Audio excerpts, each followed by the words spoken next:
മുതിർന്ന കോൺഗ്രസ് നേതാവും കണ്ണൂർ ജില്ലാ DCC ജനറൽ സെക്രട്ടറിയും കേരള കർഷക കോൺഗ്രസ് മുൻ സംസ്ഥാന പ്രസിഡന്റുമായിരുന്ന KC Vijayan DCC general secretary സ്ഥാനം രാജിവെച്ചു. കഴിഞ്ഞ ദിവസം യൂത്ത് കോൺഗ്രസ് ജില്ലാ അധ്യക്ഷന് ശ്രീകണ്ഠപുരം കോൺഗ്രസ് ലീഡേഴ്സ് ഗ്രൂപ്പിൽ മറുപടി നൽകിയ വോയിസ് ക്ലിപ്പ് വാർത്താമാധ്യമങ്ങളിൽ ചർച്ചയായിരുന്നു. എന്നാൽ എന്താണ് യൂത്ത് കോൺഗ്രസ് ജില്ലാ പ്രസിഡന്റ് വിജിൽ മോഹനൻ KC വിജയനോട് പറഞ്ഞത്? KC വിജയൻ മനസ്സ് തുറക്കുന്നു. ശ്രീകണ്ഠപുരം നഗരസഭ എക്സ്പ്ലോസീവ് മാഗസിന് അനുമതി നൽകിയതിൽ ശ്രീകണ്ഠപുരം ബ്ലോക്ക് കോൺഗ്രസ് കമ്മിറ്റിയിലെ അസ്വാരസ്യങ്ങൾ മറനീക്കി പുറത്തുവരുന്നു.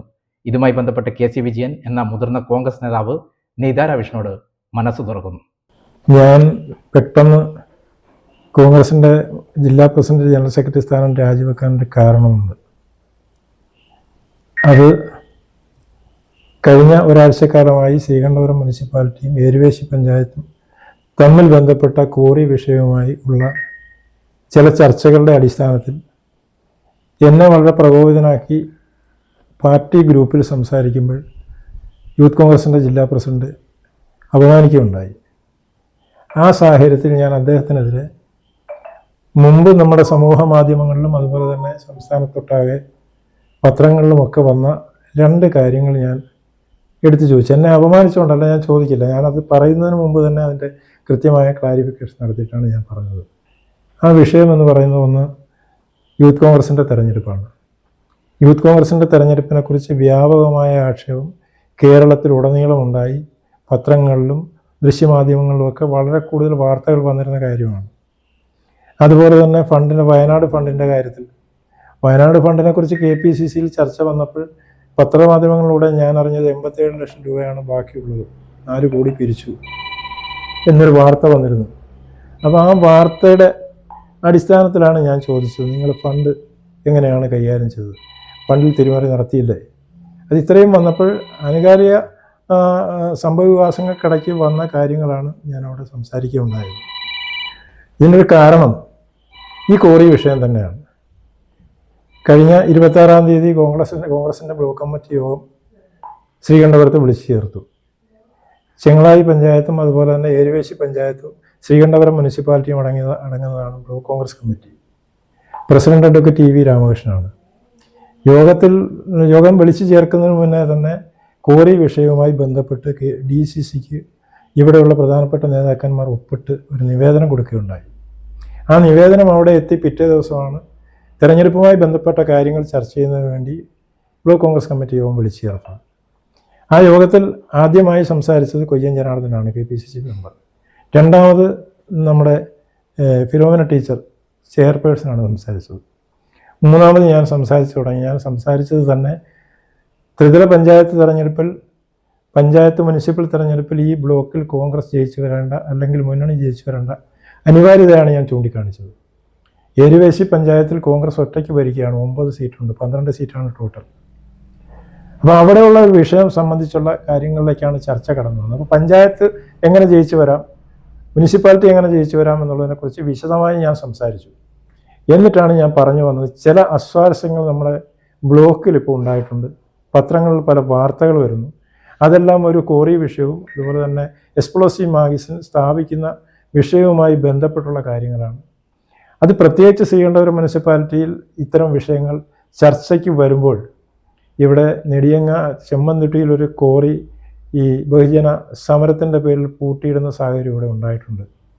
കോറികൾ കൊണ്ട് ഈ പ്രദേശത്തുള്ള ജനങ്ങൾ അനുഭവിക്കുന്ന പ്രയാസങ്ങൾ അങ്ങനെ വന്നതിൻ്റെ പേരിലാണ് പൂട്ടിയിടേണ്ടി വന്നത്.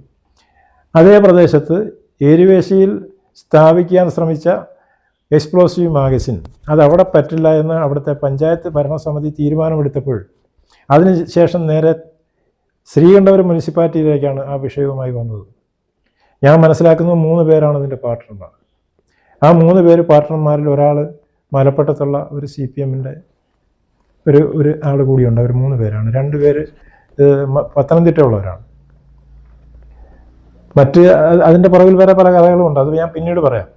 ഏതായാലും ശ്രീകണ്ഠപുരം മുനിസിപ്പാലിറ്റിയിൽ ഇതിൻ്റെ വിഷയം ചർച്ചയ്ക്ക് വരുമ്പോൾ അതവിടെ പറ്റില്ല എന്ന് ചെയർപേഴ്സൺ ഉൾപ്പെടെ ആദ്യം തന്നെ ഉറച്ചൊരു തീരുമാനം പാർലമെൻ്ററി പാർട്ടിയിൽ എടുത്തിരുന്നതാണ് എന്നാണ് ഞാൻ മനസ്സിലാക്കുന്നത്. ചർച്ചയിലും അങ്ങനെയാണ് വന്നത്. പക്ഷേ അതിനുശേഷം പെട്ടെന്നാണ് ആ തീരുമാനം മാറ്റി മീറ്റിംഗ് വിളിച്ച് ചേർക്കുന്നു. അവിടെ ഈ അജണ്ട കൊണ്ടുവരുന്നു, പ്രമേയം കൊണ്ടുവരുന്നു. പ്രമേയം കൊണ്ടുവന്നപ്പോൾ ഇതിനെ നേരത്തെ എതിർത്ത 5 പേര് വിജിൽ മോഹൻ ഉൾപ്പെടെ എതിർത്തിരുന്നതാണ്. അതുപോലെ തന്നെ അവിടുത്തെ ചെയർപേഴ്സൺ എതിർത്തതാണ്. പക്ഷേ അവർ 2 പേരും ഒഴികെ ഉള്ള 4 പേർ അതിനകത്ത് നിന്ന് ഇറങ്ങിപ്പോയി. ഈ തീരുമാനത്തിനെതിരെ ഇവരിങ്ങനൊരു ശ്രമം നടത്തുമ്പോൾ അതിനെതിരെ ഇറങ്ങിപ്പോയി. 18 പേരാണ് അത് കൗൺസിലുള്ളത്, കോൺഗ്രസിൻ്റെത്, UDF-ൻ്റെത്. ബാക്കി ഈ 12 പേരാണ് CPM-ൻ്റെ പിന്നെ LDF-ൻ്റെ പ്രതിനിധികളായിട്ടുള്ളത്. ഇവർ 4 പേർ ഇറങ്ങിപ്പോയി കഴിഞ്ഞപ്പോൾ 14 പേരാണ് അവശേഷിച്ചത്. ആ 14 പേരിൽ 30 പേരുള്ള ഒരു സ്ഥലത്ത് 14 പേരിൽ ഭൂരിപക്ഷം ആവുന്നില്ല. 4 പേർ ഇറങ്ങിപ്പോയപ്പോൾ സ്വാഭാവികമായത് 26 26 അതിൻ്റെ പകുതി കൂട്ടിയാൽ 13. പിന്നെ 14 ഉണ്ട്. വേണമെങ്കിൽ അത് പാസ്സാക്കാം. പക്ഷേ അവിടെ CPM ഉൾപ്പെടെയുള്ള പ്രതിനിധികൾ ആ പ്രമേയത്തെ അനുകൂലിക്കുന്ന കാഴ്ചയാണ് കാണാൻ കഴിയുന്നത്. ആ വിഷയം അവിടെ ഈ മീറ്റിങ്ങിൽ ചർച്ചയ്ക്ക് വരുമ്പോൾ തന്നെ ഞാൻ വിഷയങ്ങൾ സംസാരിച്ച് പഞ്ചായത്ത് ഇലക്ഷനെക്കുറിച്ച് സംസാരിച്ച് ഈ വിഷയത്തിലേക്ക് വന്നപ്പോൾ തന്നെ അത് അവിടെ CPM-ൻ്റെ പ്രതിനിധികളുമായി യോജിച്ചാണ് എന്ന് പറഞ്ഞപ്പോൾ തന്നെ ബ്ലോക്ക് കോൺഗ്രസ് കമ്മിറ്റി അധ്യക്ഷൻ എന്നോട് ഇവിടെ അതൊന്നും സംസാരിക്കാനല്ല, അജണ്ടയുണ്ട്, ഒറ്റ അജണ്ടയേ ഉള്ളൂ, അതുകൊണ്ട് അവിടെ ഇരിക്കണമെന്ന് പറഞ്ഞു. ഞാൻ അപ്പോൾ തന്നെ കാരണം പിന്നെ അധ്യക്ഷൻ പറയുന്നു നിങ്ങൾ ഇനി സംസാരിക്കേണ്ടെന്ന് പറഞ്ഞാൽ ഞാൻ സംഘടനാ മര്യാദ കുറേ പാലിക്കുന്ന ഒരാളാണ്. ഞാനും ഇതേപോലെ തന്നെ കർഷക കോൺഗ്രസിൻ്റെ സംസ്ഥാന പ്രസിഡൻ്റായിരുന്ന ആളാണ്. 2.25 വർഷമായിരുന്നു. നമുക്ക് സംഘടനാ കാര്യങ്ങൾ എങ്ങനെ നിയന്ത്രിക്കണമെന്നും എങ്ങനെ പോകണമെന്നും വ്യക്തമായ കാഴ്ചപ്പാടും ഇതുകൊണ്ട് ക്ഷമാപൂർവ്വം ഞാൻ അവിടെ അതുകൊണ്ട് തന്നെ പറഞ്ഞുകൊണ്ട് ഞാൻ ഇരുന്നപ്പോൾ ബാക്കിയുള്ള പ്രതിനിധികൾ അവിടെ ഉണ്ടായിരുന്നവരെല്ലാവരും എഴുന്നേറ്റ് സംസാരിക്കാൻ അവസരം കൊടുത്തേ മതിയാവൂ. കാരണം പ്രധാനപ്പെട്ട വിഷയങ്ങളാണ് ഇവിടെ സൂചിപ്പിക്കുന്നത്, അതിനൊരു പരിഹാരം ഉണ്ടാവണം എന്ന് പറഞ്ഞ അവരെല്ലാവരും കൂടി ഒരു 10-40 പേരോളം ഞാൻ പറഞ്ഞ വിഷയത്തിന് അനുകൂലമായി പ്രതികരിക്കുകയും അങ്ങനെ വന്നപ്പോൾ ഒച്ചപ്പാടുണ്ടാക്കി തൽക്കാലം അവിടെ മീറ്റിംഗ് നിർത്തിവെച്ചു. അതിനുശേഷം ഞാൻ ഉൾപ്പെടെയുള്ളവർ പങ്കെടുത്തിട്ടാണ് അവരെ കാര്യങ്ങൾ ബോധ്യപ്പെടുത്തിയിട്ടാണ് പിന്നീട് എന്നെ സംസാരിക്കാൻ അനുവദിക്കുമ്പോഴും ഞാൻ പറഞ്ഞു ഞാൻ ചെങ്ങളായി പഞ്ചായത്തിലുള്ള ഒരു ജില്ലാ ഭാരവാഹിയാണ്, ഈ ബ്ലോക്കിൽ ഉൾപ്പെടുന്ന ആളാണ്. പക്ഷേ ചെങ്ങളായിയെ ഈ വിഷയം ബാധിക്കില്ലെങ്കിൽ പോലും നമ്മുടെ ഭരിക്കുന്ന 2 മുനിസിപ്പാലിറ്റിയും പഞ്ചായത്തിനെയും ബാധിക്കുന്ന കാര്യമാണ് ഈ വിഷയം. അതുകൊണ്ട് പ്രത്യേകിച്ച് നേട്ടം എനിക്കൊന്നും ഉണ്ടാകാനില്ല. പക്ഷേ അവിടെയുള്ള UDF-ൻ്റെ മുനിസിപ്പാലിറ്റിയിലുള്ള UDF-ൻ്റെ സാധാരണ പ്രവർത്തകരും അതുപോലെ തന്നെ ഏരുവേശിയിലുള്ള കോൺഗ്രസിൻ്റെ UDF-ൻ്റെ സാധാരണ പ്രവർത്തകരുമെല്ലാം അവരെല്ലാം ഈ പ്രസ്ഥാനത്തിന് വേണ്ടി പ്രവർത്തിക്കുന്നവരാകുമ്പോൾ അവിടെയെല്ലാം നമുക്ക് തിരിച്ചു വരേണ്ട അത്യാവശ്യ കാര്യമുണ്ട്. തിരിച്ചു വരണം, ഭരണത്തിൽ തിരിച്ചു വരണം. അതിനുള്ള പ്രവർത്തനത്തിന് വേണ്ടിയാണ് ഇത്തരം വിഷയങ്ങൾ നമുക്ക് തിരഞ്ഞെടുപ്പിന് ശേഷം ചർച്ച ചെയ്യാം. തൽക്കാലം ഈ പറഞ്ഞ പിന്നെ നമ്മുടെ ഈ എക്സ്പ്ലോസീവ് മാഗസിൻ ആ തീരുമാനം പുനഃപരിശോധിക്കണം എന്ന് ഞങ്ങൾ ബ്ലോക്ക് കോൺഗ്രസ് കമ്മിറ്റി ആവശ്യപ്പെടുകയാണ് എന്ന് ഞാൻ പറഞ്ഞു. തുടർന്ന് സംസാരിച്ചവരെല്ലാവരും എതിർത്തൊരൊറ്റ ഒരാൾ പറഞ്ഞിട്ടില്ല. അത് പറഞ്ഞു കഴിഞ്ഞിട്ട് പ്രമേയം ഈ വിഷയത്തിൽ അവതരിപ്പിക്കാൻ തീരുമാനിച്ചു, ഇത് പുനഃപരിശോധിക്കണമെന്ന്. പക്ഷേ ബ്ലോക്ക് പ്രസിഡന്റ് സമ്മതിച്ചില്ല, അവിടെ നിന്ന് ഇറങ്ങിപ്പോവുകയാണ് ചെയ്തത്. അതിനുശേഷം ഉണ്ടാകുന്ന വിഷയം ബ്ലോക്ക് കോൺഗ്രസ് കമ്മിറ്റിയുടെ നേതാക്കന്മാരുടെ ഗ്രൂപ്പ് അത് ഉള്ളി അഡ്മിൻ ഗ്രൂപ്പാണ്. ആ ഗ്രൂപ്പിലേക്ക് ബ്ലോക്ക് ഭാരവാഹികൾക്ക് സംസാരിക്കാൻ അവസരമില്ല. അഡ്മിൻ ബ്ലോക്ക് പ്രസിഡന്റ് എന്താണോ തീരുമാനിക്കുന്നത് അത് മാത്രമേ പുറത്തേക്ക് വരൂ. അങ്ങനെ ആയപ്പോൾ അതേ കമ്മിറ്റിയുടെ ഒരു ഗ്രൂപ്പ്, ഒരു മാറ്റമില്ല, അതേ കമ്മിറ്റിയാണ്. ഇവരെല്ലാവരെയും അഡ്വക്കേറ്റ് EV രാമകൃഷ്ണനെ ഉൾപ്പെടെ ഫിലോമിന ടീച്ചറെ ഉൾപ്പെടെ ഉൾപ്പെടുത്തിക്കൊണ്ടുള്ള ശ്രീകണ്ഠപുരം ബ്ലോക്ക് കോൺഗ്രസ് ലീഡേഴ്സ് എന്ന് പറയുന്ന ഒരു ഗ്രൂപ്പ് ഉണ്ടാക്കി. ആ ഗ്രൂപ്പിൽ പിന്നീട് ഈ വിഷയം ചർച്ച ചെയ്ത് വന്നപ്പോഴാണ് 2 തവണ ആ ചർച്ചയിൽ ഞാൻ ആദ്യം തന്നെ വളരെ വ്യക്തമായി ഞാൻ നേരത്തെ പറഞ്ഞ കാര്യങ്ങളെല്ലാം ബോധ്യപ്പെടുത്തി ഒരു നല്ല റിപ്പോർട്ടാക്കി തന്നെ അതിനകത്ത് ആദ്യം ഇട്ടിരുന്നു. അതിനുശേഷം വിഷയം ചർച്ച ചെയ്ത് വന്നപ്പോൾ എന്നോട് ആദ്യം ഞാൻ സംസാരിച്ചു കഴിഞ്ഞ വിഷയത്തെക്കുറിച്ച് എടുത്ത് പറഞ്ഞത് നിങ്ങൾ ചെങ്ങളായി പഞ്ചായത്ത് നോക്കിയാൽ മതി, നിങ്ങളെ ചെങ്ങളായി പഞ്ചായത്ത് ആദ്യം ജയിക്കാൻ നോക്കൂ എന്നാണ് വിജിൽ മോഹൻ്റെ ഭാഗത്തു നിന്ന മറുപടി. അപ്പോൾ ആരൊക്കെ ചോദിച്ചെന്താ ചെങ്ങളായി പഞ്ചായത്ത് ഇരിക്കൂർ ശ്രീകണ്ഠപുരം ബ്ലോക്ക് അല്ലേ എന്നൊക്കെ പലരും അതിൽ ചോദ്യം ഉന്നയിക്കുന്നുണ്ട്. രണ്ടാമത് വിഷയം വന്നപ്പോൾ ഞാൻ ഇതിനെക്കുറിച്ച് എന്താണ് നിങ്ങൾക്ക് ഇത്ര നിർബന്ധം, എന്തുകൊണ്ടാണ് നിങ്ങളിങ്ങനെ തുടങ്ങുന്നത്? അപ്പോൾ ഇദ്ദേഹത്തിൻ്റെ ഒരു മറുപടി പറയുന്നത് ഒരു പ്രത്യേക രീതിയിൽ പുള്ളി ഒരു മറുപടി ഇട്ട് കണ്ണി കണ്ടവനെല്ലാം എന്നെ കുറ്റപ്പെടുത്താനും അപമാനിക്കാനുമുള്ള അവസരമാണോ ഉണ്ടാക്കി കൊടുക്കുന്നത്, ഇങ്ങനെ തന്നെയാണ് ഇട്ടിരുന്നത്. ഞാൻ അതും സഹിച്ചു. മൂന്നാമത് വന്ന പ്രതികരണം അദ്ദേഹത്തിൻ്റെ ഭാഗത്തുനിന്ന് വന്നത് ഡാഷ് മോനെ എന്ന് പറഞ്ഞാണ് വന്നത്. ഈ 3 കാര്യങ്ങളും വന്നു കഴിഞ്ഞപ്പോഴാണ് അങ്ങനെ പറയുന്നത് ശരിയല്ല. ഒരു ഗ്രൂപ്പിനകത്ത് നമ്മളെ 57 വർഷം ഈ പ്രസ്ഥാനത്തിന് വേണ്ടി പ്രവർത്തിച്ച് എൻ്റെ ശരിക്കു പറഞ്ഞാൽ എൻ്റെ സ്വത്തും എൻ്റെ ജീവന് തന്നെ ഒത്തിരി ഭീഷണി ഉണ്ടായിരുന്നു. എൻ്റെ സ്വത്ത് മുഴുവൻ തുറച്ചതാണ്. ഈ ഇരിക്കുന്ന 26 വർഷം പഴക്കമുള്ളൊരു വീട് മാത്രമാണ് എനിക്കുള്ളത്, 13 സെൻറ്റ് സ്ഥലവും. എൻ്റെ കുട്ടികൾക്ക് ഈ പാർട്ടി നിന്നിട്ട് ഞാൻ ജോലി ഉണ്ടാക്കി കൊടുത്തിട്ടില്ല. 2 കുട്ടികളാണ് എനിക്കുള്ളത്. ഞാൻ നിസ്വാർത്ഥമായിട്ടാണ് ഈ പാർട്ടി പ്രവർത്തനം നടത്തിയത്. എന്നെ ഡാഷ് മോനെ എന്ന് പറഞ്ഞ് വിളിച്ച് അവമാനിച്ചപ്പോഴാണ് ഞാൻ കുറച്ച് സംഭവിച്ച കാര്യങ്ങൾ അത്ര ആളായി പോകണ്ടല്ലോ എന്ന് വെച്ചൊരു വോയിസ് മെസ്സേജ് അതിനകത്ത് ഇട്ട് കൊടുത്തത്. അതായത് ബിജുൽ മോഹനാണ് ഇങ്ങനെ പ്രതികരിച്ചല്ലേ? അതെ. ഞാൻ ആ വോയിസ് മെസ്സേജ് ഇട്ട് കഴിഞ്ഞ് കുറച്ചുകൂടെ കഴിഞ്ഞപ്പോൾ ബിജുൽ മോഹൻ അതിനകത്തുനിന്ന് ലെഫ്റ്റ് അടിച്ച് പോയി. പക്ഷേ ഇന്ന് ഞാൻ മനസ്സിലാക്കുന്നത് ഞാനിട്ട പോസ്റ്റ്, ആ പോസ്റ്റ് കൃത്യമായി മറ്റ് ഗ്രൂപ്പുകളിലേക്ക് പകർത്തിയതിന് കാരണക്കാരൻ ബിജുൽ മോഹൻ ആണെന്ന് തന്നെയാണ് എനിക്ക് മറ്റ് ഉള്ള പത്രപ്രവർത്തകരിൽ നിന്ന് മനസ്സിലാക്കാൻ സാധിച്ചത്. എന്നോട് ഇന്ന് വിളിച്ച് പറഞ്ഞതാണ്, ഇത് ഇവിടെ എത്തിക്കുന്നതിന് ഉത്തരവാദി ബിജുൽ മോഹനാണ്. അപ്പോൾ ഇത്രയും കാലം ഈ പ്രസ്ഥാനത്തിന് വേണ്ടി ഞാൻ ആലപ്പുഴക്കാരനാണ്. ഞാൻ ആദ്യം രാഷ്ട്രീയ പ്രവർത്തനം തുടങ്ങുന്ന 1969 മുതലാണ്. 72-ലാണ് SSLC കഴിഞ്ഞത്. അതിനുശേഷം ഞാൻ ടൈലറായിരുന്നു. ആ കാലമെല്ലാം ഞാൻ പൊതുപ്രവർത്തന രംഗത്ത് തന്നെയായിരുന്നു. യൂത്ത് കോൺഗ്രസ്സിലും ട്രേഡ് യൂണിയൻ രംഗത്തുമൊക്കെ അവിടെ പ്രവർത്തിച്ചിട്ടാണ് ഞാൻ 81-ൽ ഈ കണ്ണൂർ ജില്ലയിൽ വരുന്നത്. അന്ന് മുതൽ ഈ പ്രസ്ഥാനത്തിന് വേണ്ടി ഞാൻ ഫൈറ്റ് ചെയ്യുന്നതാണ്. എനിക്ക് ഒത്തിരി പ്രയാസം ഉണ്ടായിട്ടുണ്ട് ആ ഫൈറ്റിങ്ങിൽ. ജീവിതത്തിൽ ഒന്നും നേടാനെന്ന് പറയാൻ സാമ്പത്തികമായ ഒന്നും നേടാൻ ഞാൻ ആഗ്രഹിച്ചിരുന്നില്ല. എൻ്റെ ജീവിതം തന്നെ, എൻ്റെ രക്തം തന്നെ ഈ പാർട്ടിക്ക് കൊടുത്ത് ഞാൻ പ്രവർത്തിച്ച ഒരാളാണ്. അപ്പോൾ എന്നോട് അതിനുശേഷം ഈ വിഷയത്തെക്കുറിച്ച് സംസാരിക്കാൻ വേണ്ടി ഇന്നലെ രാത്രി DCC പ്രസിഡന്റ് ഇവിടെ വരെ വരണം എന്ന് പറഞ്ഞു. ഈ വിഷയമൊന്നും പറഞ്ഞില്ല, ഇവിടെ വരെ വരണമെന്ന് പറഞ്ഞു. ഞാനും ലിജേഷിനോട് പറഞ്ഞിരുന്നു, ഗ്രൂപ്പ് അഡ്മിനോട് അവിടെ വരെ ചെല്ലണമെന്ന് പറഞ്ഞു. ഇനി ഞാൻ അവിടെ ചെല്ലുമ്പോൾ എന്നെ അപമാനിച്ചതിനെക്കുറിച്ച് ഞാൻ സൂചിപ്പിക്കുമ്പോൾ അതൊന്നും കേൾക്കാനല്ല അവർ തയ്യാറായത്. അവരെടുത്ത് ചോദിക്കുന്നത് ബിജുൽ മോഹൻ പണം തിരിമറി വയനാട് ഫണ്ടിൽ പണം തിരിമറി നടത്തിയതായി നിങ്ങൾക്ക് തെളിവുണ്ടോ എന്നാണ്. ഞാൻ ഒറ്റ മറുപടിയാണ് കൊടുത്തത്, എന്നോട് ഈ തെളിവ് കൊണ്ടുവരാൻ നിങ്ങൾ പറഞ്ഞിരുന്നില്ല. ഞാൻ കരുതി മറ്റെന്തോ സംസാരിക്കാൻ വേണ്ടി വന്നത്. വേണമെങ്കിൽ തെളിവ് ഞാൻ ഉണ്ടാക്കാമായിരുന്നു. അതുടനെ അവിടെ കുറിച്ചു. തെളിവൊന്നും ഹാജരാക്കിയില്ല, തെളിവൊന്നുമില്ല എന്നാണ് പറഞ്ഞത്. രണ്ടാമത്തെ വിഷയം തെരഞ്ഞെടുപ്പിൻ്റെ വിഷയമായിരുന്നു. അത് ഞാൻ പറഞ്ഞു, തെരഞ്ഞെടുപ്പ് വിഷയത്തിലെല്ലാം നിങ്ങളെല്ലാവരും പങ്കാളികളായവരാണ്. ഇവിടെ ഫർസാൻ മജീദ് എന്ന് പറയുന്ന കോൺഗ്രസിന് വേണ്ടി ആത്മാർത്ഥമായി പ്രവർത്തിക്കുന്ന ഒരു ചെറുപ്പക്കാരനായിരുന്നു. ആ ചെറുപ്പക്കാരൻ ജയിക്കുമെന്ന് എല്ലാവർക്കും ഉറപ്പുണ്ടായിരുന്നു. പക്ഷേ കുറച്ച് അട്ടിമറികൾ നടന്നു. അത് സംസ്ഥാന തെരഞ്ഞെടുപ്പിൽ നടന്നു, ഇവിടെയും നടന്നു. ID കാർഡ് വ്യാജമായിട്ടുണ്ടാക്കിയെന്ന് പറയപ്പെടുന്നു. ഇത് ഞാൻ ചോദിച്ചത് ശരിയാണ്. അത് ഗ്രൂപ്പിലാണ് ചോദിച്ചത്. ഈ ഗ്രൂപ്പിൽ ഇത്രയും എന്നെ അവമാനിച്ചപ്പോൾ ഈ വിഷയം കൂടി ഞാൻ അവിടെ അവതരിപ്പിച്ചു. കാരണം എന്നെ അവമാനിക്കുന്നതിന് പ്രശ്നമില്ല, ഞാൻ തിരിച്ച് വസ്തുതകൾ ചോദിക്കുമ്പോൾ മറുപടിയില്ല. അപ്പോൾ തന്നെ ഗ്രൂപ്പിൽ നിന്ന് ഔട്ടായി പുള്ളി പോകുമായിരുന്നു.